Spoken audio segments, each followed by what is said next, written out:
Hello मेरे प्यारे बच्चों, हम एसके सर आप लोग के सामने लेकर के आ रहे हैं। जैसे कि आप लोग जानते हैं कि आज फिजिक्स का एग्जाम हुआ है और काफ़ी इजी क्वेश्चन सब था। जैसे कि हमने पीछे भी वीडियो दिए थे, उन सभी वीडियो से ढेर सारे क्वेश्चन आपके एग्जाम में पूछा गया है, उसमें कोई किंतु परंतु की बात नहीं है। तो फिलहाल अभी हम ये वीडियो लेकर के आ रहे हैं कि बहुत सारे बच्चे के मन में सस्पेंस है कि एक्चुअली में इसका सही और करेक्ट आंसर क्या होगा। उस ऑब्जेक्टिव का सही और करेक्ट आंसर लेकर के आ रहे हैं। तो आप लोग भी अगर मिलाना चाहते हैं तो मिला लीजिए कि आप लोग एग्जाम हॉल में कितना ऑब्जेक्टिव सही बना करके आए हैं और कितना ऑब्जेक्टिव गलत बना करके आए हैं। तो काफी मान लीजिए जो है बिल्कुल 100% श्योर ऑब्जेक्टिव मान लीजिए जो है हम आपको क्लियर कट करने जा रहे हैं। जैसे कि आप लोग देख पा रहे हैं कि फिलहाल अभी जो हम यहाँ पे लेकर के आ रहे हैं ये है ग्रुप ई। ग्रुप ई जैसे कि जानते हैं कि आज फिजिक्स मान लीजिए जो है खास करके एग्जाम हुआ फिजिक्स का, जिसमें से टोटल ऑब्जेक्टिव जो है ये टोटल ऑब्जेक्टिव रहता है, कहने का मतलब 70 नंबर का, जिसमें से आपको 35 नंबर बनाना 35 को ऑब्जेक्टिव बनाना रहता है, यानी 50-50 का ऑब्जेक्टिव का खेला मिला है। तो इसमें देख लीजिए जरा गौर से, कहने का मतलब होगी कि ये 70 ऑब्जेक्टिव में आप लोग भी जो 35 ऑब्जेक्टिव बना करके आए हैं, इस 35 ऑब्जेक्टिव में कितना ऑब्जेक्टिव सही है और कितना ऑब्जेक्टिव गलत है, इन चीजों को जरा सा आप लोग क्लियर करने का प्रयास कीजिए मेरे प्यारे बच्चों। तो चलिए अब हम आगे की ओर बढ़ रहे हैं। जैसे कि देख लीजिए, जैसे कि आप लोग देख रहे हैं कि क्वेश्चन नंबर फर्स्ट में क्या कर रहा है। क्वेश्चन नंबर फर्स्ट में देखिए क्या कर रहा है कि when the distance between the source of light and screen is increase then fringe width. कहता है कि अगर कहने का मतलब होगा कि जब distance between source of light and screen is increased, अगर कहने का मतलब हो गया कि सोर्स ऑफ लाइट और स्क्रीन के बीच के डिस्टेंस को अगर बढ़ाया जाता है, देन फ्रिंज विड्थ जो होता है वो बढ़ेगा घटेगा, क्या होगा ये आपको बताना है। तो सबसे पहला कंडीशन बता दे कि ये आपको जो है बढ़ता है, यानी क्वेश्चन नंबर ए का सही ऑप्शन जो हो गया वो सही ऑप्शन क्या हो गया भाई, ए। अब हम लोग देखेंगे क्वेश्चन नंबर सेकंड में कहता है the unit of radio activity is, यानी रेडियो एक्टिविटी का जो यूनिट है वो क्या होता है। तो रेडियो एक्टिविटी का यूनिट होता है क्यूरी। अब हम लोग देखेंगे क्वेश्चन नंबर थर्ड में देखिए जरा सा क्या कह रहा है। क्वेश्चन नंबर थर्ड में कह रहा है कि which of the following has the highest penetrating power। कहता है कि सबसे पहला कंडीशन नीचे जो दिया गया है खास करके ये ढेर सारे, कहने का मतलब जैसे अल्फा रे हो गया, बीटा रे हो गया, गामा रे हो गया, कैथोड रे हो गया। तो इन सभी में से सबसे हाईएस्ट पावर कैपेसिटी किसका होता है वो आपसे पूछा जा रहा है, यानी सबसे ज्यादा वेधन क्षमता किसमें होता है वो वेधन क्षमता आपको बताना है। तो हम आपको बता दें कि सबसे ज्यादा क्षमता जो होते हैं वो होते हैं गामा रे में, यानी क्वेश्चन नंबर 3 का सही ऑप्शन जो होगा वो सही ऑप्शन होगा सी। अब देखना है क्वेश्चन नंबर 4 में देखिए कि which range of frequency is used in TV transmission, यानी टीवी ट्रांसमिशन के जो फ्रीक्वेंसी होते हैं वो फ्रीक्वेंसी रेंज क्या होता है, वो फ्रीक्वेंसी रेंज आपको बताने के लिए कह रहा है। और सभी आदमी जानते हैं कि टीवी ट्रांसमिशन के लिए जो फ्रीक्वेंसी रेंज होता है वो फ्रीक्वेंसी रेंज होता है 30 मेगाहर्ज टू 300 मेगाहर्ज, यानी 30 मेगाहर्ज से लेकर के 300 मेगाहर्ज तक ये काम करता है। अब हम लोग देखने जा रहे हैं क्वेश्चन नंबर 5 का सही ऑप्शन क्या है, इन चीजों को जरा सा समझने का आप लोग प्रयास कीजिए। जैसे क्वेश्चन कहता है the dispersive power of prism depend upon, यानी किस, देखिए प्रिज्म के जो डिस्पर्सिव पावर है वो डिस्पर्सिव पावर किस पे डिपेंड करता है वो आपसे पूछा जा रहा है। तो डिस्पर्सिव पावर ऑफ प्रिज्म देख लीजिए, क्वेश्चन नंबर 5 है dispersive power of prism depends on, यानी प्रिज्म के जो डिस्पर्सिव पावर है वो आपको डिपेंड करता है एंगल ऑफ प्रिज्म पे, किस पे, यानी क्वेश्चन नंबर 5 का सही ऑप्शन हो गया डी। क्वेश्चन नंबर 5 का सही ऑप्शन हो गया डी मेरे प्यारे बच्चों। आप लोग भी यूं ही मिलाते चलिए, क्वेश्चन को मिलाते चलिए। अब जैसे कि देख रहे हैं क्वेश्चन नंबर 6, क्वेश्चन नंबर 6 में कहता है कि लेजर एक्शन नीड्स, तो लेजर एक्शन के लिए जो मान लीजिए आवश्यक है, वो आवश्यक क्या है, इन चीजों को जरा सा आपको बताना है। तो उसके लिए आपको हो गया सबसे पहला कंडीशन, लेजर एक्शन के लिए जो मेन जरूरी चीज होता है वो होता है नंबर इन्वर्सन इसमें कहने का तो लेजर के लिए काम करता है। अब आते हैं, यानी क्वेश्चन नंबर 6 का सही ऑप्शन हो गया डी। क्वेश्चन नंबर 6 का सही ऑप्शन क्या हो गया भाई, डी। अब देखना है मेरे को क्वेश्चन नंबर 7। क्वेश्चन नंबर 7 में क्या कर रहा है, इन चीजों को समझिए कि light is a transverse wave because it shows, कहता है कि light is a transverse wave, light जो है एक ट्रांसवर्स वेव है, बिकॉज क्यों, इट्स सो, इसको बताइए किसके द्वारा ये मान ली कि दिखाया जा सकता है, इसे किसके द्वारा मान ली कि हम समझ सकते हैं कि लाइट जो है एक ट्रांसवर्स वेव है। तो सबसे पहला कंडीशन बता दे कि इस लाइट में मेन जो होता है वो पोलराइजेशन होता है, और इसी पोलराइजेशन की वजह से ये लाइट जो होता है वो ट्रांसवर्स वेव के रूप में दिखाया जाता है। यानी क्वेश्चन नंबर 7 का सही ऑप्शन हो गया मेरे प्यारे बच्चों बी। अब हम लोग देखने जा रहे हैं क्वेश्चन नंबर 8। क्वेश्चन नंबर 8 में देखिए SI unit of permittivity is, यानी ऐसा यूनिट, परमिटिविटी का ऐसा यूनिट क्या होता है, ये ऐसा यूनिट आप लोग जरा सा देखने का प्रयास कीजिए। जैसे कि ये फॉर्मूला पहले से ही आप लोग जान रहे हैं कूलम्ब्स लॉ के अकॉर्डिंग कि F इक्वल्स टू होता है 1/4 pi epsilon not into Q1 into Q2 upon R square, जिसमें 4 पाई जो है ये डायमेंशनलेस होता है। तो इस 4 पाई को डायमेंशनलेस होने के साथ साथ यूनिट भी लेस होता है, तो इसलिए 4 और पाई को साइड कर दिया जाता है, और क्रॉस मल्टीप्लिकेशन से एप्सिलॉन नॉट इक्वल्स टू होता है Q1 into Q2 upon F into R square.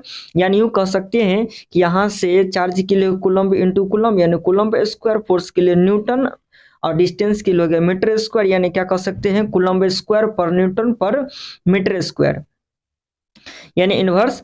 तो देख पा रहे हैं क्वेश्चन नंबर 8 का सही ऑप्शन हो गया डी मेरे प्यारे बच्चों। अब हम लोग देखने जा रहे हैं क्वेश्चन नंबर 9। अब हम लोग देखने जा रहे हैं क्वेश्चन नंबर 9। देखिए मेरे प्यारे बच्चों क्वेश्चन नंबर 9 का सही आंसर क्या है। क्वेश्चन नंबर 9 कह रहा है कि the net charge on a charge capacitor is, the net charge on a charge capacitor is, यानी किसी भी कैपेसिटर के ऊपर जो नेट चार्ज के रूप में होता है वो नेट चार्ज के रूप में क्या होता है भाई, 0। यानी क्वेश्चन नंबर 9 का सही ऑप्शन हो गया ए। क्वेश्चन नंबर 9 का सही ऑप्शन हो गया भाई ए। देखिए कितना इजी क्वेश्चन पूछा गया था भाई, काफी इजी क्वेश्चन पूछा गया है आप लोगों के एग्जाम में। थोड़ा सा भी अगर आप लोग ध्यान पूर्वक पढ़ के गए होंगे तो शायद क्वेश्चन को गर्दा उड़ा दिए होंगे। अब देखने जा रहे हैं हम लोग क्वेश्चन नंबर 10। क्वेश्चन नंबर 10 को जरा सा देखिए मेरे प्यारे बच्चों। The motion of electron inside the conductor is, the motion of electron inside the conductor is, कहने का मतलब हो गया कि किसी भी कंडक्टर के अंदर जो है इलेक्ट्रॉन का जो मोशन होता है वो मोशन किस प्रकार के होता है, यूनिफॉर्म होता है, एक्सेलरेटेड होता है, ड्रिफ्टिंग होता है। तो सबसे पहला कंडीशन बता दे कि इसमें जो इलेक्ट्रॉन का मोशन होता है वो होता है एक्सेलरेशन के फॉर्म, यानी एक्सेलरेटेड करता है इसमें। यानी क्वेश्चन नंबर 10 का सही ऑप्शन हो गया बी। अब हम लोग देखने जा रहे हैं क्वेश्चन नंबर 11। क्वेश्चन नंबर 11 को जरा सा पढ़ लेते हैं कि भाई क्या कह रहा है। The total electric flux coming out from stationary unit positive charge in air is, कहता है कि एयर के लिए जो इलेक्ट्रिक फ्लक्स होता है इसमें जो आता है वो इलेक्ट्रिक फ्लक्स जो है वो किस प्रकार से काम करता है। तो इलेक्ट्रिक फ्लक्स जो होता है यही एप्सिलॉन नॉट के इनवर्स होता है, यानी फाई जो होता है ये एप्सिलॉन नॉट के इनवर्स होता है, इसीलिए देख लीजिए एप्सिलॉन नॉट इनवर्स के रूप में भी लिख सकते हैं। यानी क्वेश्चन नंबर 11 का सही ऑप्शन हो गया बी। अब हम लोग देखने जा रहे हैं क्वेश्चन नंबर 12। क्वेश्चन नंबर 12 में कहता है the force acting on per unit charge is called. आप लोग भी जानते हैं कि measurement of electric field intensity के according measurement of electric field intensity के अकॉर्डिंग होता है कि electric field intensity is equals to the ratio of force expressed by the test charge, यानी फोर्स और टेस्ट चार्ज को जो रेशियो होता है उसी को हम इलेक्ट्रिक फील्ड इंटेंसिटी या इलेक्ट्रिक फील्ड कहते हैं। तो कहने के चलिए यहाँ भी force acting on per unit charge यानी फोर्स बाय चार्ज के रूप में काम कर रहा है, इसका मतलब ये क्या हो जाएगा इलेक्ट्रिक फील्ड। यानी क्वेश्चन नंबर 12 का सही ऑप्शन हो जाएगा सी मेरे प्यारे बच्चों। देखिए कितना इजी क्वेश्चन पूछा गया है, डायरेक्ट फॉर्मूला से उठा करके पूछ दिया गया है, इतना आसान है जिसका कोई जवाब नहीं है। तो देखिए मेरे प्यारे बच्चों अब हम लोग देखने जा रहे हैं क्वेश्चन नंबर 13। क्वेश्चन नंबर 13 में कह रहा है कि quantization of charge indicates that, quantization of charge जो है ये इंडिकेट करता है, दर्शाता है किन चीजों को, ये आपको बताना है। तो आपको हम बता दें कि क्वांटाइजेशन ऑफ चार्ज जो होता है ये आपको इंडिकेट करता है a charge can not be destroyed, यानी चार्ज को डिस्ट्रॉयड नहीं किया जा सकता है, ये आपको इंडिकेट करता है। यानी क्वेश्चन नंबर 13 का सही ऑप्शन हो गया बी। क्वेश्चन नंबर 13 का सही ऑप्शन क्या हो गया भाई बी। अब हम लोग देखेंगे क्वेश्चन नंबर 14। क्वेश्चन नंबर 14 देखिए जरा सा क्या कह रहा है भाई। क्वेश्चन नंबर 14, क्वेश्चन नंबर 14 में कह रहा है कि electric field lines provide information about, electric field lines जो होता है ये प्रोवाइड करता है इंफॉर्मेशन किन चीजों के बारे में, ये आपको बताना है। तो सबसे पहला कंडीशन बता दे कि इलेक्ट्रिक फील्ड लाइंस जो होता है ये फील्ड स्ट्रेंथ को भी बताता है, डायरेक्शन को भी बताता है और नेचर ऑफ चार्ज को भी बताता है। तो यहां से कह सकते हैं कि ऑल ऑफ दीज, यानी इसमें जितना है वो सभी के सभी को मान लीजिए दिखाया जाता है, तो इसे हम कह सकते हैं, क्या कह सकते हैं ऑल ऑफ दीज। यानी क्वेश्चन नंबर 14 का सही ऑप्शन हो गया भाई डी। एकदम मिलाते चलिए मेरे प्यारे बच्चों, कोई सा भी सेट है आप लोग के पास, कोई दिक्कत नहीं है, कोई सा भी सेट है, कोई सा भी सेट है, क्वेश्चन यही है, वही जरा सा आगे पीछे होगा तो क्वेश्चन तो वही होगा, आप लोग आसानी से मिला सकते हैं, कोई दिक्कत नहीं है। ऑप्शन कोई सा भी हो कोई दिक्कत की बात नहीं है। क्वेश्चन नंबर 15 की ओर हम लोग चल रहे हैं।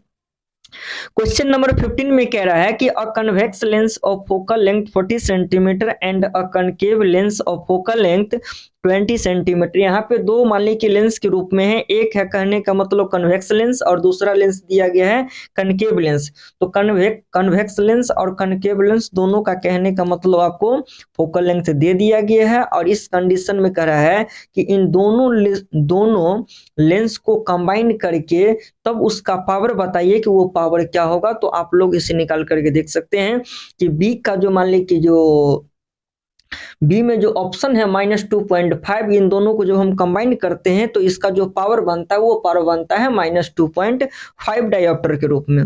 यानी क्वेश्चन नंबर 15 का सही ऑप्शन हो गया बी।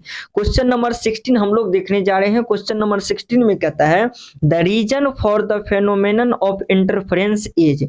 आप लोग जानते हैं कि इंटरफेरेंस जो काम करता है वो फेज डिफरेंस के अकॉर्डिंग काम करता है। इतना आसान क्वेश्चन सा देख लीजिए। यानी क्वेश्चन नंबर 16 का सही ऑप्शन हो गया भाई ए। क्वेश्चन नंबर 16 का सही आंसर क्या हो गया भाई ए। अब हम लोग देखने जा रहे हैं क्वेश्चन नंबर 17। क्वेश्चन नंबर 17 में कहता है कि which is used to produced polarise light. कहता है which is used to produced polarise light, इसमें से कहने का मतलब कौन जो है लाइट को पोलराइज लाइट को प्रोड्यूस करने में उपयोग किया जाता है। तो निकोल प्रिज्म होता है। क्या होता है निकोल प्रिज्म का उपयोग किया जाता है। आप लोग डायरेक्ट थ्योरी में भी इसको पढ़ चुके हैं, कोई नया चीज नहीं है। बहुत छोटा छोटा टॉपिक से ऑब्जेक्टिव दिया गया है, इतना इजी ऑब्जेक्टिव है जिसका कोई भाई जवाब नहीं है। क्वेश्चन नंबर 18 में देखिए क्या कहता है, देखिए कितना आसान है, देख करके ही कहने का मतलब आंसर सीधा बोल देंगे। ये साइन जो है ये किस चीज का साइन है यही का पूछ रहा है कि इज द सिंबल ऑफ, यानी किसका सिंबल है, तो डायोड का सिंबल है। क्या नहीं जानते हैं क्या। यानी क्वेश्चन नंबर 18 का सही ऑप्शन हो गया ए। क्वेश्चन नंबर 18 का सही ऑप्शन हो गया भाई ए डायोड। क्वेश्चन नंबर 19 में समझिए कि क्या कर रहा है। क्वेश्चन नंबर 19 में कहता है कि unit of amplification factor of transistor is.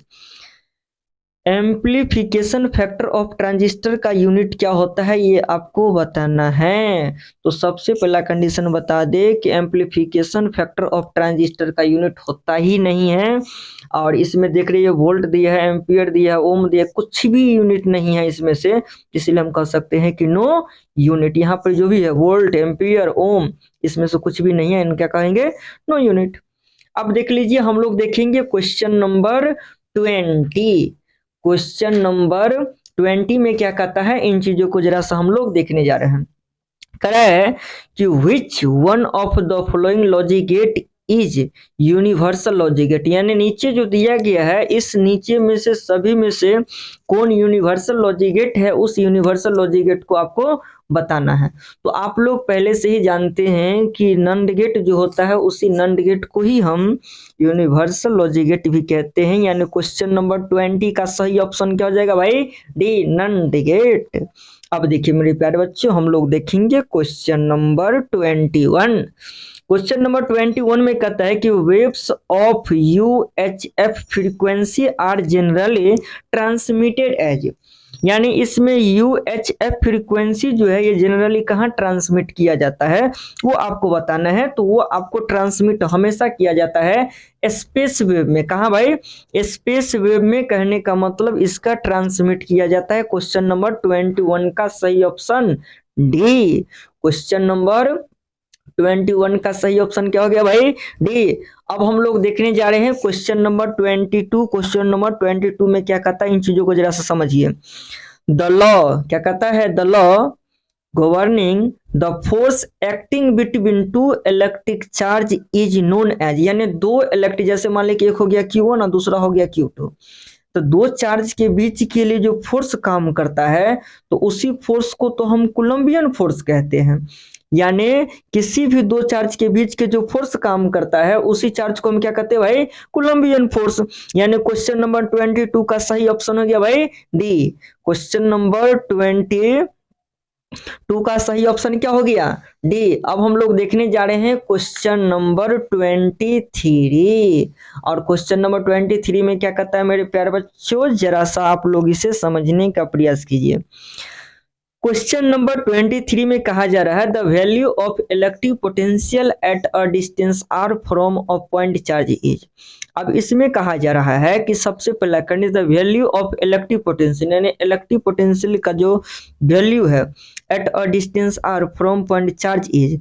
तो इस कंडीशन में अगर मान ली कि चार्ज होता है, ये कहने का मतलब इलेक्ट्रिक पोटेंशियल इस डिस्टेंस आर के क्या होता है, डायरेक्टली प्रोपोर्शनल होता है या इनवर्सली प्रोपोर्शनल होता है। रे भाई इनवर्सली प्रोपोर्शनल होता है।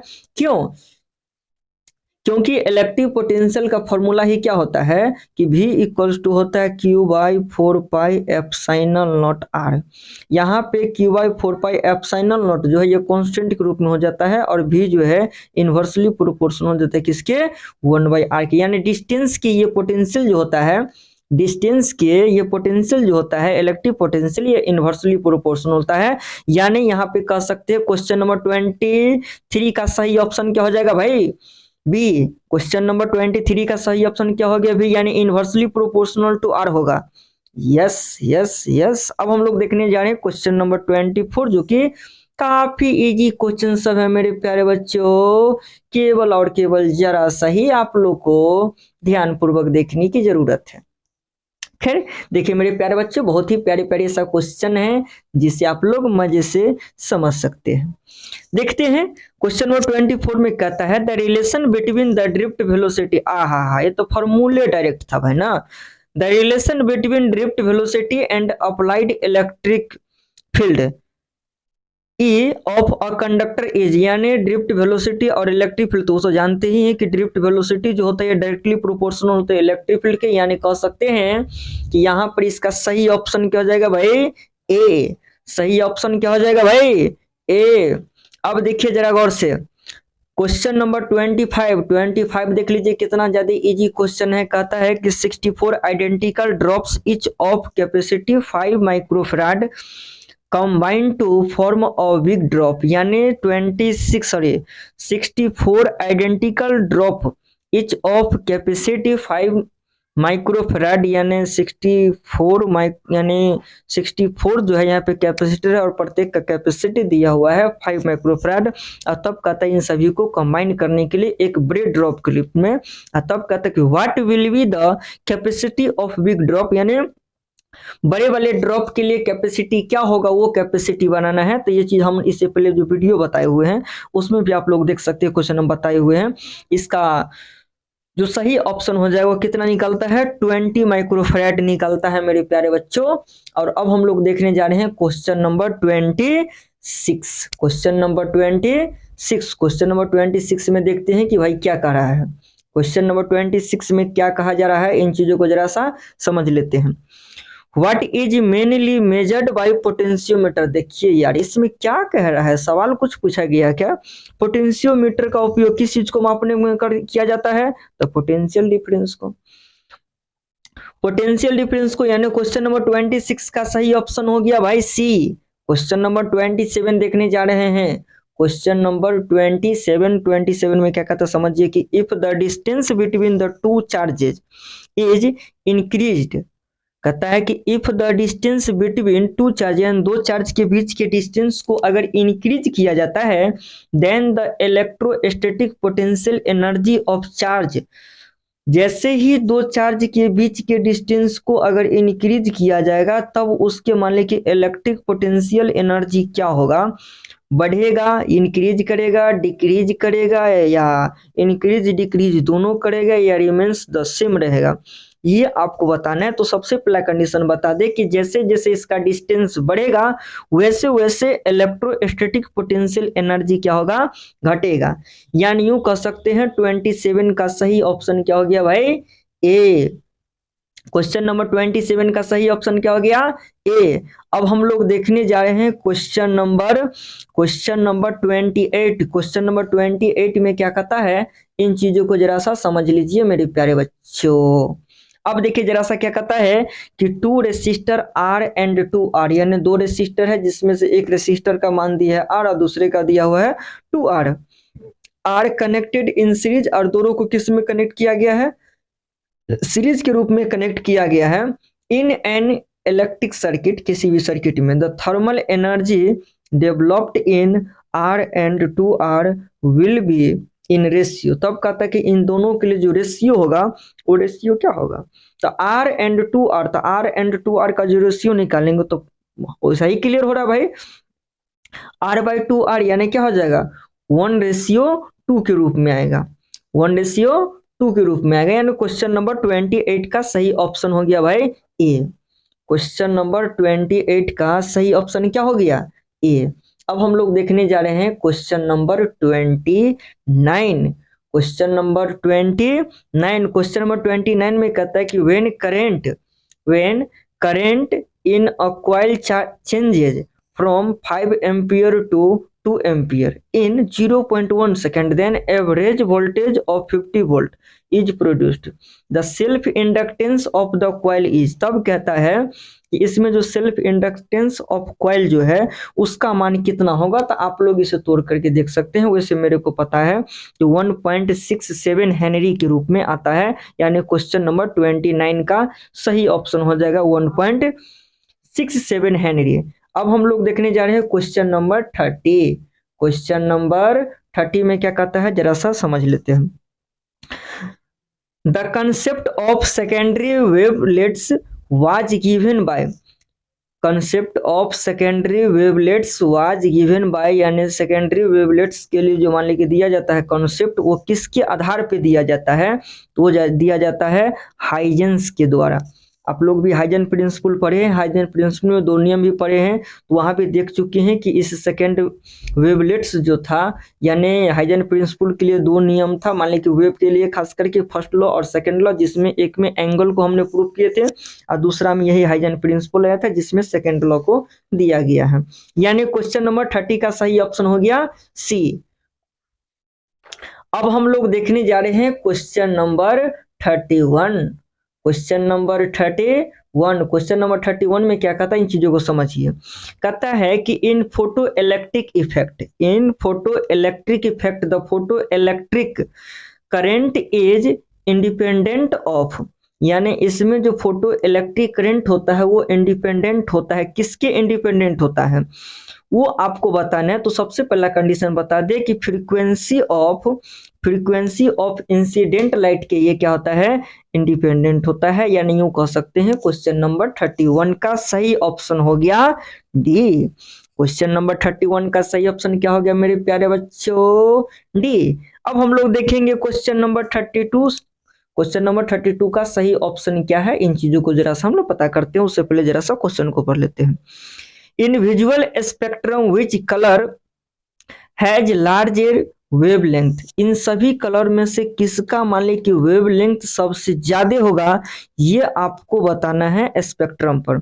यानी विजुअल स्पेक्ट्रम पर इन सभी कलर में सबसे ज्यादा वेवलेंथ किसका होगा, ये भी कोई पूछने वाली बात है क्या भाई, कभी नहीं पूछने वाली बात है। रेड कलर ऐसा होता है जिसका सबसे अधिक वेवलेंथ होता है। अब हम लोग देखेंगे क्वेश्चन नंबर 33। क्वेश्चन नंबर 33 में देख लेते हैं जरा सा क्या कहता है।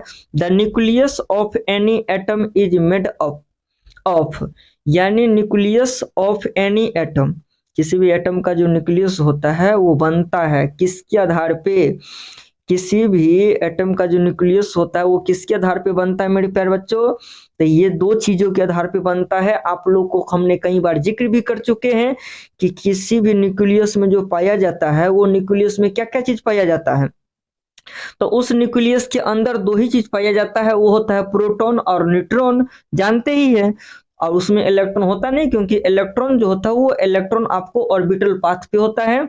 इस न्यूक्लियस के अंदर जो प्रेजेंट होता है वो केवल प्रोटॉन और न्यूट्रॉन ही प्रेजेंट होता है, हमने पहले भी बता चुके हैं। यानी कह सकते हैं कि क्वेश्चन नंबर 33 का सही ऑप्शन जो हो जाएगा वो सही ऑप्शन हो जाएगा मेरे प्यारे बच्चों डी। सही ऑप्शन क्या हो जाएगा, डी। देखिए कितना इजी क्वेश्चन दिया है, इतना ज्यादा इजी क्वेश्चन है भाई, जो कोई मान ली कि जो है अंदाजा नहीं लगा जा सकता है। सोच भी नहीं सकते हैं कि भाई वास्तव में इतना आसान क्वेश्चन भी पूछ सकता है क्या, हमें भी लग नहीं रहा था कि इतना ज्यादा इजी क्वेश्चन भी पूछा जाता है, लेकिन काफी इजी है। कहता है the phase difference between current end voltage, यानी करंट और वोल्टेज के बीच के जो फेज डिफरेंस होता है in only capacitive alternating current circuit is, इसमें कहने का मतलब होता है कि इन दोनों के बीच के जो फेज डिफरेंस होते हैं करंट और वोल्टेज में, वो अल्टरनेटिंग करंट सर्किट में कितना होता है, कितने एंगल से होता है, वो आपको बताना है। तो सबसे पहला कंडीशन बता दे कि ये आपको परपेंडिकुलर होता है और ये 90 डिग्री पर होता है। यानी क्वेश्चन नंबर 34 का सही ऑप्शन हो गया बी। क्वेश्चन नंबर 34 का सही ऑप्शन क्या हो गया भाई, बी हो गया। अब हम लोग देखने जा रहे हैं क्वेश्चन नंबर 35। क्वेश्चन नंबर 35 में क्या कहता है, इन चीजों को जरा सा समझिए। विच one of the following electromagnetic radiation has minimum wavelength, कहता है कि which one of the following electromagnetic radiation has minimum wavelength. तो मिनिमम वेवलेंथ जो होता है वो मिनिमम वेवलेंथ किसका होता है, गामा रे के। यानी क्वेश्चन नंबर 35 का सही ऑप्शन हो गया डी। क्वेश्चन नंबर 35 का सही ऑप्शन क्या होगा मेरे प्यारे बच्चों, डी। अब हम लोग देखने जा रहे हैं क्वेश्चन नंबर 36। क्वेश्चन नंबर 36 में है निकेल इज, सबसे पहला कंडीशन देख रहा है कि इसमें निकेल जो है, यानी ये सही ऑप्शन देख लीजिए। पहले क्या था भाई, गामा रे के रूप में था, जो कि देख पा रहे हैं, कोई दिक्कत नहीं है मेरे प्यारे बच्चों। एक मिनट, वीडियो में कोई प्रॉब्लम था, एक मिनट मेरे प्यारे बच्चे, एक मिनट। एकदम दिख रहा होगा, एकदम दिख रहा होगा, कोई दिक्कत नहीं मेरे प्यारे बच्चों, कोई दिक्कत नहीं है, एकदम हाँ दिख रहा है, कोई दिक्कत नहीं है और कोई दिक्कत होना भी नहीं चाहिए। देखिए मेरे प्यारे बच्चों, तो कहने का मतलब होगी कि क्वेश्चन नहीं दिख रहा, हाँ क्वेश्चन नंबर 37 में क्या कहता है। क्वेश्चन नंबर 37 को जरा समझने का प्रयास कीजिए। The angle between magnetic meridian and geographical meridian is called, इसमें मैग्नेटिक मेरिडियन और ज्योग्राफिक मेरिडियन के हाँ, मेरिडियन के जो एंगल होता है वो एंगल किस प्रकार के होता है वो आपको बताना है। सबसे पहला कंडीशन डीप एंगल तो होता नहीं है, जो कि हॉरिजेंटल यानी अर्थ मैग्नेटिज्म के लिए काम करता है वो। इसमें क्या होता है, डिक्लाइनेशन एंगल बनता है, यानी कह सकते हैं कि क्वेश्चन नंबर 37 का सही ऑप्शन क्या होगा भाई, बी। क्वेश्चन नंबर 37 का सही ऑप्शन क्या हो जाएगा भाई, बी। 100% क्लियर है भाई, 100% क्लियर है, केवल और केवल जरा सा आप लोग को ध्यानपूर्वक देखना है। क्वेश्चन नंबर 38 को समझने जा रहे हैं। The radius of curvature of each surface of a biconvex lens is 20 centimetre and the refractive index of the material of the lens is 1.5. The focal length of the lens is, तब कहता है कि इस condition में जो focal length होगा वो focal length क्या होगा लेंस का, वो फोकल लेंथ आपको बताना है। तो काफी इजी क्वेश्चन है, आप लोग निकाल करके देख सकते हैं, 20 सेंटीमीटर आता है। अब देखने जा रहे हैं हम लोग question number 29, sorry question number 39। Question number 39 में क्या कहता है, इस क्वेश्चन को जरा सा हम लोग देख ले। क्वेश्चन नंबर 39 में क्वेश्चन क्या कहता है देख ले। कहता है कि for same wavelength of electron and photon the same wavelength of electron and photon which physical quantities will be same. तब कहता है कि ये इलेक्ट्रॉन और प्रोटॉन के लिए जो मान लीजिए सेम वेवलेंथ होता है, इसमें से किस फिजिकल क्वांटिटीज के लिए, वो फिजिकल क्वांटिटीज के नाम आपको बताना है। और हम आपको बता दें कि उस फिजिकल क्वांटिटीज के रूप में होता है मोमेंटम। मोमेंटम जो होता है वो इलेक्ट्रॉन और प्रोटॉन दोनों का क्या होता है, सेम होता है। यानी क्वेश्चन नंबर 39 का सही ऑप्शन हो गया सी। अब हम लोग देखने जा रहे हैं क्वेश्चन नंबर 40। क्वेश्चन नंबर 40 में कहता है the function of moderator in nuclear reactor is 2। यानी कह रहा है कि फंक्शन ऑफ मॉडरेटर का जो फंक्शन होता है इन न्यूक्लियर रिएक्टर इज 2, वो किसके लिए काम करता है, कैसे काम करता है। तो सबसे पहला कंडीशन का बता दें कि slow the speed of neutrons. इसमें सबसे ज्यादा कम गति में कौन होता है, न्यूट्रॉन के रूप में काम करता है। यानी क्वेश्चन नंबर 40 का सही ऑप्शन हो गया ए। अब हम लोग देखेंगे मेरे प्यारे बच्चों क्वेश्चन नंबर 41। क्वेश्चन नंबर 41 में देख पा रहे हैं the impurity element used for P type semiconductor is. यानी पी टाइप सेमीकंडक्टर जो होता है, ये पी टाइप सेमीकंडक्टर जो इम्प्योरिटी के रूप में होता है क्या होता है, बोरन। क्या होता है, बोरन। यानी क्वेश्चन नंबर 41 का सही ऑप्शन हो गया ए। क्या हो गया भाई, ए। अब हम लोग देखेंगे क्वेश्चन नंबर 42। क्वेश्चन नंबर 42 में कहता है कि डायोड इज यूज्ड एज, यानी डायोड का जो है उपयोग किया जाता है कहाँ, ये आपको क्या करना है, बताना है। अब देख लीजिए मेरे प्यारे बच्चों,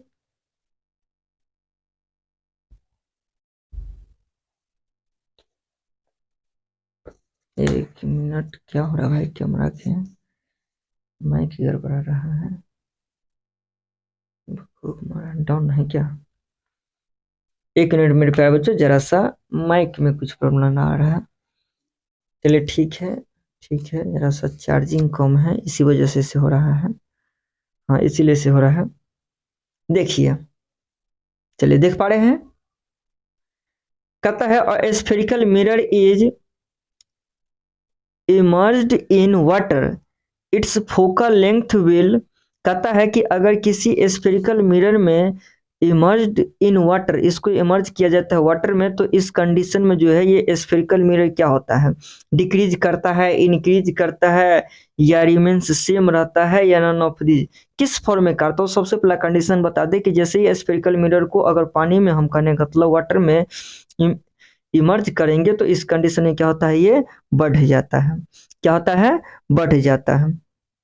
एक सेकंड मेरे प्यारे बच्चों, इसमें एक क्वेश्चन हमने छूट गया है शायद, डायोड।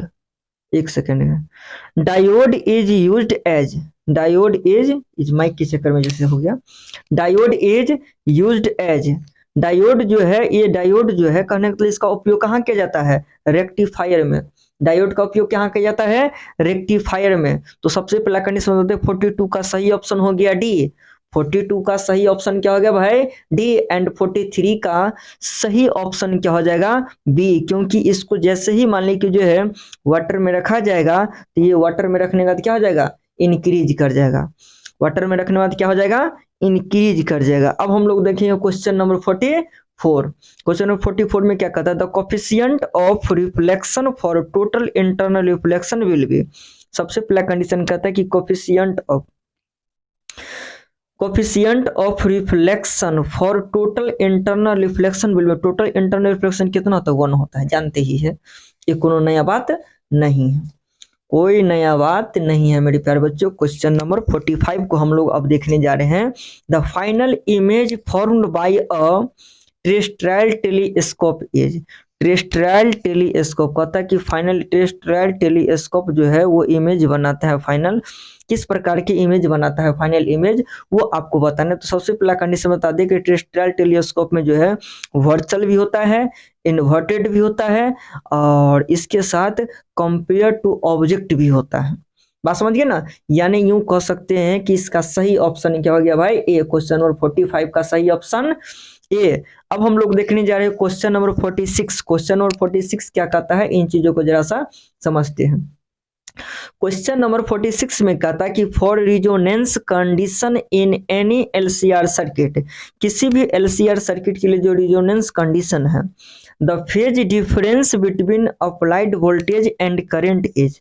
तब कहता है कि इन दोनों के बीच के जो फेज डिफरेंस होता है करंट और वोल्टेज के बीच में, ये क्या होता है, कितना होता है, ये आपको बताना है। तो सबसे पहला कंडीशन बता दे कि इस वोल्टेज और करंट के बीच के जो मान ली कि डिफरेंस, फेज डिफरेंस होता है, वो होता है आपको 0। वो क्या होता है? 0। तो मेरे प्यारे बच्चों कोई दिक्कत की बात नहीं है। क्वेश्चन नंबर 46 का सही ऑप्शन हो गया डी। क्वेश्चन नंबर 46 का हो गया सही ऑप्शन डी। अब हम लोग देखने जा रहे हैं क्वेश्चन नंबर 47। क्वेश्चन नंबर 47 में कहता है कि in step of transformer the value of current in secondary coil compare to primary coil. यानी देख लीजिए जरा गौर से, सेटअप ट्रांसफार्मर जो होता है, सेटअप ट्रांसफार्मर, इस सेटअप ट्रांसफार्मर में जो वैल्यू होता है current in secondary coil compare to primary, यानी सेकेंडरी कॉइल में जो करंट होता है प्राइमरी कॉइल के कंपेयर में वो कितना होता है, ये आपको बताना है। वो कहता है कंपेयर इक्वल होता है, लेस होता है, मोर होता है, नन ऑफ दीज होता है। तो इसमें आपको बहुत कम होता है, यानी लेस देन के फॉर्म में होता है। किसके रूप में होता है? लेस देन के रूप में होता है। यानी क्वेश्चन नंबर 47 का सही ऑप्शन हो गया B.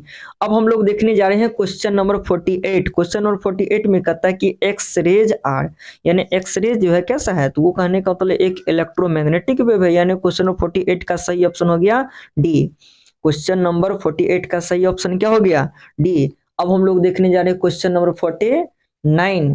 Question number 49, question number 49 में क्या कहता है, इन चीजों को जरा सा देख रहे हैं। The critical angle for total internal reflection of a ray from any medium to vacuum is 30 degree, then velocity of light in the medium will be। तब कहता है कि इसके मीडियम के लिए जो कहने का मतलब काम करता है लाइट, यानी लाइट के लिए जो वेलोसिटी, वो वेलोसिटी कितना होगा, वो वेलोसिटी आपको बताना है। तो वो वेलोसिटी आपको निकल जाएगा 6 × 10⁸ मीटर पर सेकेंड। यानी क्वेश्चन नंबर 49 का सही ऑप्शन हो गया सी। अब हम लोग देखने जा रहे हैं क्वेश्चन नंबर 50। क्वेश्चन नंबर 50 देख लीजिए, कितना इजी क्वेश्चन पूछा गया है भाई, कितना इजी क्वेश्चन पूछा गया, देख लीजिए, काफी इजी क्वेश्चन सब है भाई, काफी इजी क्वेश्चन सब है। 3 capacitors of capacitance 6 microfarad are available. सबसे पहला कंडीशन कहता है कि 3 कैपेसिटर है, तीनों कैपेसिटर का जो कैपेसिटेंस है वो 6 माइक्रोफैराड है। The minimum and maximum capacitance obtained are, यानी इसमें मिनिमम और मैक्सिमम कैपेसिटेंस कितना ऑब्टेंड करेगा वो आपको बताना है। तो सबसे पहला कंडीशन बता दे कि 2 माइक्रोफैराड और 18 माइक्रोफैराड इसमें अवेलेबल किया जाता है। ऑब्टेंड किया जाता है। क्वेश्चन नंबर 51 में देख रहे हैं कि क्वेश्चन नंबर 51 क्या कह रहा है। क्वेश्चन नंबर 51 में कहता है कि the root mean square value of alternating current of equation I equals to दिया हुआ 60 साइन 100 पाई टी इज। तो इस कंडीशन में जब इसको पूर्ण रूप में तोड़िएगा, इस रूट मीन स्क्वायर का मान दिया हुआ है, तोड़िएगा तो उसको तोड़ने के बाद आता है 60 रूट अंडर 2, यानी क्वेश्चन नंबर 51 का सही ऑप्शन क्या हो गया भाई? ए। क्वेश्चन नंबर 51 का सही ऑप्शन क्या हो गया? ए। अब हम लोग देखने जा रहे हैं question number 52। The impedance of L R circuit is, यानी एल आर सर देखिए, the impedance of L R circuit, यानी एल आर सर्किट का जो इम्पेडेंस होता है वो जानते हैं कि root under R square upon omega square L square के फॉर्म में होता है। यानी क्वेश्चन नंबर 52 का सही ऑप्शन हो गया डी। अब हम लोग देखने जा रहे हैं क्वेश्चन नंबर 53। क्वेश्चन नंबर 53 में क्या कर रहा है, इन चीजों को जरा सा समझने का प्रयास कीजिए। The radius of a circular current loop is made double and the current is made half, the magnetic moment of the loop will become, यानी इस कंडीशन में जो है मैग्नेटिक मोमेंट जो होता है वो कितना हो जाता है, कितना होगा, ये आपको पूछा जा रहा है। तो सबसे पहला कंडीशन बता दे कि इसमें मैग्नेटिक मोमेंट जो होता है वो डबल हो जाता है। मैग्नेटिक मोमेंट क्या हो जाता है मेरे प्यारे बच्चों? डबल हो जाता है, यानी 53 का सही ऑप्शन हो गया बी। 53 का सही ऑप्शन क्या हो गया मेरे प्यारे बच्चों? बी। अब हम लोग देखने जा रहे हैं क्वेश्चन नंबर 54। क्वेश्चन नंबर 54 में क्या कहता है, the self inductance of a chalk coil is 5 Henry. किसी सेल्फ इंडक्टेंस के जो चॉक कॉइल है उसका मान कितना दिया? 5 Henry. The current through it is increasing at a rate of 2 ampere per second. The self-inductance EMF in the choke coil will be, इस condition में जो चॉक कॉइल काम करता है बहुत इजी है भाई, आप लोग निकाल करके देख लीजिए, -10 वोल्ट के रूप में आता है, -10 वोल्ट के रूप में आता है। बोले नहीं, इतना इजी क्वेश्चन पूछा गया एग्जाम हॉल में जिसका कोई जवाब ही नहीं है। Magnetic moment of the earth is, यानी अर्थ का जो मैग्नेटिक मोमेंट होता है वो कितना होता है वो आपसे पूछा जा रहा है। तो वो होता है 8 × 10 की पावर 22 जूल पर 22 जूल पर टेस्ला के रूप में हो गया। अब देखिए जरा गौर से, क्वेश्चन नंबर 53 यानी क्वेश्चन नंबर 55 का सही ऑप्शन क्या हो गया भाई? डी। क्वेश्चन नंबर 55 का सही ऑप्शन क्या हो गया? डी। अब हम लोग देखने जा रहे हैं क्वेश्चन नंबर 56। क्वेश्चन नंबर 56 में क्या कहता है, इन चीजों को जरा सा समझ लीजिए।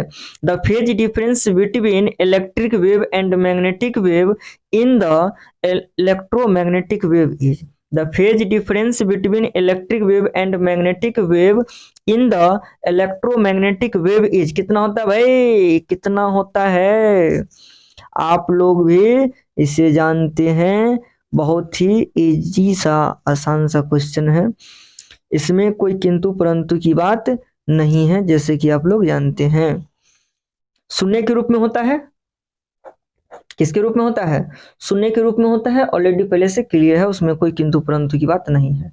बाइनरी नंबर ऑलरेडी आप लोग देख चुके हैं, सीख चुके हैं, बाइनरी नंबर जानते हैं। जैसे 25 दिया तो 25 का बाइनरी नंबर निकाल सकते हैं, 2 से लगाएंगे 12 होगा, शेष 1 बचेगा, फिर 2 से लगाएंगे तो 6 होगा, कुछ नहीं बचेगा तो 0 होगा, फिर 2 से लगाएंगे 3 हो जाएगा, कुछ नहीं बचा तो 0 होगा, फिर 2 से लगाएंगे तो 1 होगा, यानी 1100 11001 सही है, option number C. Option number C 57 का सही ऑप्शन क्या हो गया भाई? सी। अब देखिए मेरे प्यारे बच्चों क्वेश्चन नंबर 58। क्वेश्चन नंबर 58 में क्या कहता है, the width of diffraction fringe is, क्या होगा? इक्वल होगा, अनइक्वल होगा, सिमिलर होगा या नॉन ऑफ दीज होगा, किसके? To the width of interference fringe के। तो सबसे पहला कंडीशन बता दे कि इसके अनइक्वल होता है। किस क्या होता है? अनइक्वल, यानी दोनों आपस में इक्वल नहीं होता है। क्वेश्चन नंबर 58 का सही ऑप्शन हो गया बी। अब हम लोग देखने जा रहे हैं क्वेश्चन नंबर 59। क्वेश्चन नंबर 59 में कहता है कि light year is equal to, light year जो होता है वो बराबर होता है किसके बराबर होता है भाई? तो 9.46 इंटू 10 के पावर 50 मीटर के बराबर होता है। क्वेश्चन नंबर 59 का सही ऑप्शन हो गया भाई ए। क्वेश्चन नंबर 59 का सही ऑप्शन क्या हो गया? ए। अब हम लोग देखने जा रहे हैं क्वेश्चन नंबर 60। क्वेश्चन नंबर 60 में कहता है कि if any ammeter is shunted then the total resistance of the circuit, total resistance of circuit, तो इस रेसिस्टेंस का टोटल इन सर्किट का जो टोटल रेसिस्टेंस होगा वो इंक्रीज करेगा, डिक्रीज करेगा, रिमेंस सेम रहेगा या नॉन ऑफ दीज रहेगा। तो सबसे पहला कंडीशन बता दे कि इस कंडीशन में जो होगा इसका रेसिस्टेंस इंक्रीज कर जाएगा। क्या कर जाएगा भाई? इंक्रीज कर जाएगा। यानी क्वेश्चन नंबर 60 का सही ऑप्शन हो गया ए। क्वेश्चन नंबर 60 का सही ऑप्शन क्या हो गया भाई? ए। अब हम लोग देखने जा रहे हैं क्वेश्चन नंबर 61। कोई सा भी सेट है भाई, क्वेश्चन सेम रहेगा, घबराना नहीं है। कोई सा भी सेट होगा क्वेश्चन सेम होगा। इसीलिए मेरे प्यारे बच्चों आप लोग केवल क्वेश्चन को देख करके मिलाते चलिए, कोई सा भी है, कोई दिक्कत की बात नहीं है। क्वेश्चन नंबर 61 में देख रहे हैं कि the temperature coefficient of a semiconductor is, कहने का मतलब हो गया कि टेम्परेचर कोफिशिएंट जो होता है सेमीकंडक्टर का वो क्या होता है वो आपसे पूछा जा रहा है।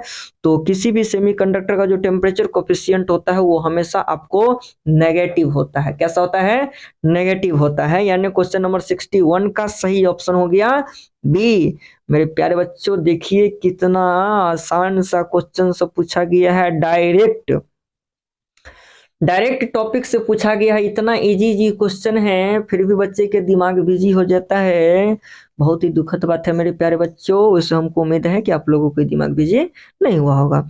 If T is time period and V is maximum speed of a charge particle in cyclotron, then कहता है कि अगर मान लो टी हो गया टाइम पीरियड, भी हो गया मैक्सिमम स्पीड, तब कहता है कि चार्ज पार्टिकल इन साइक्लोट्रॉन क्या होगा ये आपको बताना है। तो सबसे पहला कंडीशन साइक्लोट्रॉन के अंदर जो ये टाइम होगा, ये टाइम पीरियड होगा, वो टाइम पीरियड प्रोपोर्शनल होगा, यानी इनवर्सली प्रोपोर्शनल हो जाएगा किसके? 1/1 v स्क्वायर के। यानी कह सकते हैं कि 62 का सही ऑप्शन क्या हो गया भाई? डी। क्वेश्चन नंबर 62 का सही ऑप्शन क्या हो गया? डी। अब हम लोग देखने जा रहे हैं क्वेश्चन नंबर 63। क्वेश्चन नंबर 63 में कहता है कि when D graph generator is, when D graph generator is an electrostatic machine which produced, क्या प्रोड्यूस्ड करता है? हाई वोल्टेज प्रोड्यूस्ड करता है। वेन डी ग्राफ जनरेटर से क्या होता है भाई? यही ना प्रोड्यूस्ड करता है। क्या प्रोड्यूस करता है? वोल्टेज प्रोड्यूस्ड करता है, करंट तो करता नहीं है। अब हम लोग देखने जा रहे हैं क्वेश्चन नंबर 64। क्वेश्चन नंबर 64 में क्या कहता है जरा सा समझने का प्रयास करना है। The half life of radioactive isotope is 5 days, the fraction of the nuclei undecayed at the end of 20 days will be, यानी 20 days में जो मान ली कि इसका जो फ्रैक्शनल के रूप में होगा, न्यूक्लियाई अनडिकेड के रूप में जो निकलेगा वो क्या होगा वो आपको बताना है, जबकि 5 days के लिए आपको दे दिया गया है। देख लीजिए कितना इजी है। तो सबसे पहला कंडीशन बता दे कि यहाँ से स्पष्ट पूर्ण रूप में क्लियर हो रहा है कि 5 days और यहाँ दिया हुआ है 20 days, तो 1/4 days मान कि 1/4 के रूप में निकल जाएगा। यानी यूं कह सकते हैं कि क्वेश्चन नंबर 64 का सही ऑप्शन हो गया बी। कितना इजी है। क्वेश्चन नंबर 65 को हम लोग देख रहे हैं। किसको? क्वेश्चन नंबर 65 को। क्वेश्चन नंबर 65 में क्या कहता है? The ratio of electric force and gravitational force acting between two charges is in the order of, सबसे पहला कंडीशन कहता है कि ratio of electric force and gravitation होता है, इलेक्ट्रिक फोर्स और ग्रेविटेशनल फोर्स का जो रेशियो काम करता है बिटवीन टू चार्ज, यानी दो चार्ज के बीच में, is in the order of, order of, वो किस ऑर्डर में होता है ये आपको बताना। तो सबसे पहला कंडीशन वो ऑर्डर हो जाएगा आपको 10⁻39 के फॉर्म में। अब हम लोग देखने जा रहे हैं क्वेश्चन नंबर 66। अब हम लोग देखने जा रहे हैं क्या चीज, क्वेश्चन नंबर 66। क्वेश्चन नंबर 66 देख लीजिए कितना इजी है। कहता a charge Q placed at the centre of the line joining two charges Q will be in equilibrium if Q will be equal to. तब कहता है यहाँ से क्यू जो है वो किसके बराबर हो जाएगा। काफी इजी है, यानी क्यू जो है यहाँ पर ही बराबर हो जाएगा किसके, -q/4 के। यानी क्वेश्चन नंबर 66 का सही ऑप्शन हो गया बी। अब हम लोग देखने जा रहे हैं क्वेश्चन नंबर 67। क्वेश्चन नंबर 67 में कहता है, क्वेश्चन नंबर 67 में कह रहा है कि what is the angle between the electric dipole moment P and the electric field strength E when the dipole is in the stable equilibrium। जब ये कहने का मतलब स्टेबल इक्विलिब्रियम में होगा। तो इस कंडीशन में इन दोनों के बीच के जो मान ली कि मान होता है, एंगल होता है, वो स्टेबल इक्विलिब्रियम किसके लिए होता है।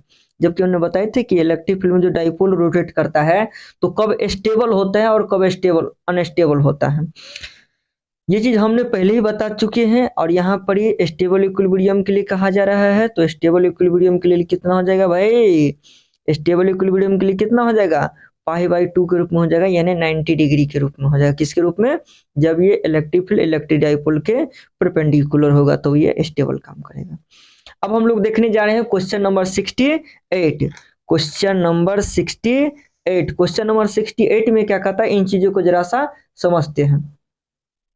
क्वेश्चन नंबर 68 में क्या कहता है कि which of the following physical quantities is a vector, यानी इन सभी में से कौन फिजिकल क्वांटिटीज, यानी इन सभी में से कौन सा फिजिकल क्वांटिटीज वेक्टर क्वांटिटीज के रूप में है।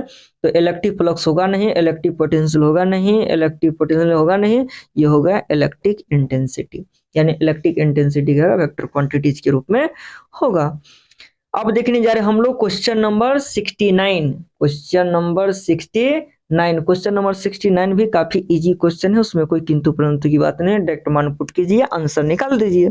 The value of maximum amplitude produced due to interference of two waves given by y1 equals to 4 sin omega t and y2 equals to 3 cos omega t is कितना, यानी इसको जब मान put करते हैं तो आपको निकलता है कितना, 5। कितना निकलता है भाई, 5 निकलता है। और ये कहने का तो लास्ट क्वेश्चन है, लास्ट क्वेश्चन को देख लेते हैं।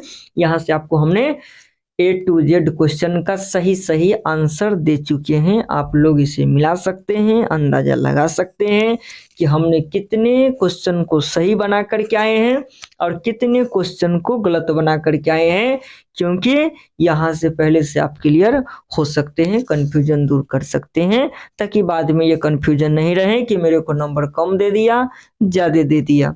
तो इसलिए जरा सा इस वीडियो को देखना आप लोग के लिए बहुत जरूरी है। The formula for magnetic energy density for a solenoid is, कहता है कि मैग्नेटिक एनर्जी डेंसिटी जो होता है सोलेनॉइड के लिए, उसके लिए फॉर्मूला क्या होता है, वो फॉर्मूला आपको बताना है। तो सबसे पहला कंडीशन बता दे कि फॉर्मूले तो पूछा जा रहा है, b² μ0 के रूप में होता है। और यहाँ से क्वेश्चन नंबर 17 का भी आंसर मिल गया। तो मेरे प्यारे बच्चों, जैसे कि देख पा रहे हैं कि अगर मान ली कि आप लोग भी इसी प्रकार से प्रत्येक एग्जाम के लिए, चाहे वो बीएससी के लिए हो, 11th-12th के लिए हो, अगर आप लोग कहने का मतलब इसी प्रकार से वीवीआई क्वेश्चन पाना चाहते रहते हैं या किसी आंसर क्वेश्चन का आंसर नहीं मिल पाता है, तो उसके लिए आप लोग इस चैनल को सब्सक्राइब कर लीजिए। किसी भी क्वेश्चन में अगर डाउट हो, बेहिचक आप लोग कमेंट्स कर सकते हैं, उस क्वेश्चन को हम पुनः फिर से वीडियो बना करके अपलोड कर देंगे। तो आज के लिए मेरे प्यारे बच्चों यहीं तक, bye bye, love you, see you.